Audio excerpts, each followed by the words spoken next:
化け物の子はですね、一応ねツイッターとかでは70点というふうに言ったんですけども、ツイッターの70点はね、氷川さんとかに遠慮したよね。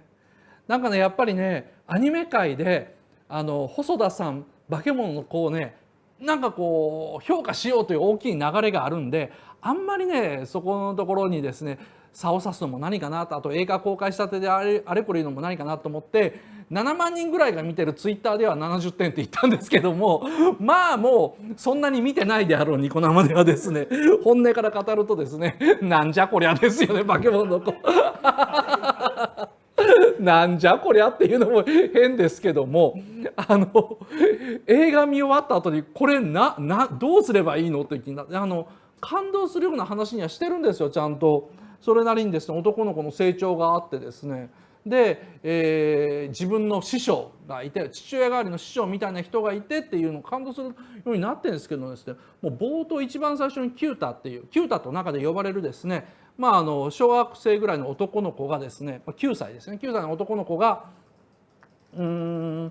母親がいきなり死んで天涯孤独、父親は行方不明で天涯孤独の身分になると。でその中でどうやって生きていこうかということで、一番最初はキュータが拗ねてるんですね。でそこで親戚の人がそろそろ行くぞとか、こうついてこいとか、お前には何不自由ない生活をさせてやるからとか、子供は大人の言うことを聞いてればいいんだみたいな絵に描いたようなですね、こう子供が拗ねそうなセリフをですねこうバンバン言うんですって。でそれを聞いて主人公が拗ねて街の中飛び出して異世界を発見するみたいな話なんですけども、なんかねああいうねあまりに分かりやすい、大人は分かってくれないでたった一人みたいなものを出されるとですね、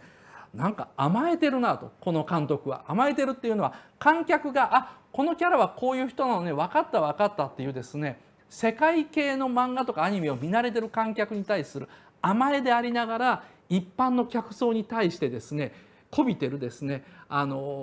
族っていうのは自分たちで環境を作るんだみたいなお話をしようとしてるところにですね、なんかもうこうキャラクターが甘えるのはいいんだけど、監督が観客に甘えるのはやめてくれよっていうふうに思った。でだから全然ね主人公の立場に監督が共感してないのが見えちゃうんですよね。なのであんまりこうピンとこなかった。ただ何にも教えてくれない師匠、熊徹っていうですね、キュータの師匠になる人がですね、熊のモンスターみたいな妖怪みたいなやつなんですけど、そいつが何にも教えてくれないんですね。で何にも教えてくれなくて、でも力だけは強くて、で、弟子とかをこれまで取ったことあるんだけど、全ての弟子が逃げていってしまって、自分ではそれを直そうともしない、自分勝手わがままでもパワーだけはあるっていう、何なのかなと思って、何なんだろうねあいつ。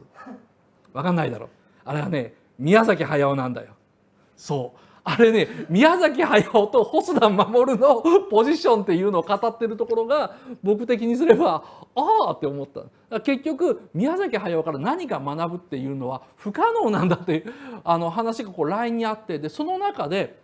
それだけで話にならないから、師匠のことは盗むっていうことで熊徹のね足運びとかを見てコピーして自分で学ぶっていうとかあって、そこはそこそこ感動的なんだけども、よくよく考えてみるとそれはもうジャッキー・チェン映画ではもう何十回見たか分かんないようなやつですね。そこのその師匠から盗むっていうのも細田さんは技術としては分かるし、ストーリーとして頭に入ってるんだけど、本人は結構納得してない感がですねなんかこう演出的にちょっと見えたようでですね、そこら辺は面白かったですね。宮崎駿と自分の関係っていうのをいつかはそのテーマに入れるんだろうけども、ただ細田さんは自分の話をテーマとして入れるよりはいかに観客に対して分かりやすく自分が求められているポジション、つまりポストジブリ、ポスト宮崎駿っていうのを演じきるのかというのにかかっていて、そこら辺がねこう見てて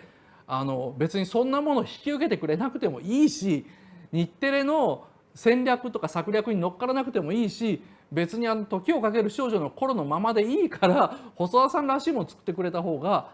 最終的に歴史に残るアニメに近づくと思うんですよね。今みたいに一時期原監督がクレヨンしんちゃんの路線をガーッと変更した時に後を継いだ人がすごいしんどかったわけですよね。なんだろうな、猛烈オトマン帝国とか戦国あっぱれ合戦みたいなものを期待されても困るんだろうけども、だからそれで苦しんだように細田さんは自分自身で自分のあんまり思ってない望んでないことをやりたがってるのがなんかちょっと見ててね切なかったであります。なんだろうなだからさでなんだろうなではねまたバイバイ。